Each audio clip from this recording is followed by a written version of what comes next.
पटना जिले के खुसरपुर इलाके में खेत में लगे फसल को काटकर नष्ट किए जाने का मामला सामने आया है। खेत में लगे भिंडी के पौधों को गांव के ही 4 युवकों ने काटकर पूरी तरह से बर्बाद कर दिया। इस मामले में खुसरपुर पुलिस ने कार्रवाई करते हुए अब तक 3 लोगों को हिरासत में ले लिया। गिरफ्तार तीनों युवक हरदास बिघा निवासी उमेश भगत का बेटा है।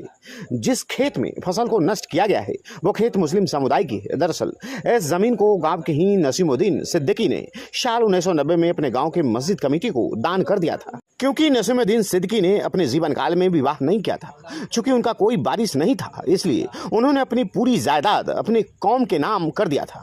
नसीमुद्दीन के 2 भाई थे और दोनों भाइयों ने भी शादी नहीं की थी।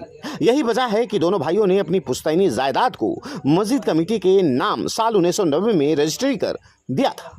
बहरहाल खुसरपुर पुलिस ने हरदास बिघा मस्जिद कमेटी के सदर जावेद अख्तर के आवेदन के आलोक में उमेश भगत के 3 बेटों को न्यायिक हिरासत में भेज दिया है। हरदास बिघा गांव में नसीमुद्दीन सिद्दीकी साहब ने 1990 में इन्होंने ज़मीन मस्जिद को वक्फ किया था जी, और उसी ज़मीन वक्फ किया था और उसका देख रेख मस्जिद कमेटी करती थी। उसके पैसा से ही मस्जिद का खर्च किया जाता है।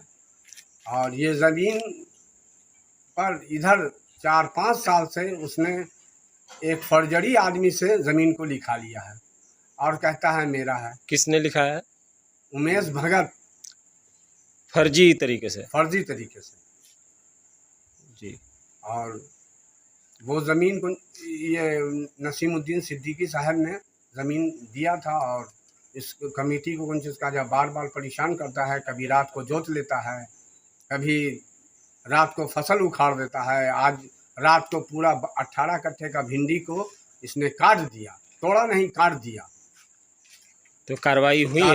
कार्रवाई हुई तो थाना एक्शन लिया और 3 ठो को गिरफ्तार किया है। 3 को गिरफ्तार किया। एक अभी नहीं गिरफ्तार हुआ, भाग गया। उसका बाप भी भागा हुआ है और बाप के कहने पर सब बाल बच्चा फसल को उखाड़ता है या जोतता है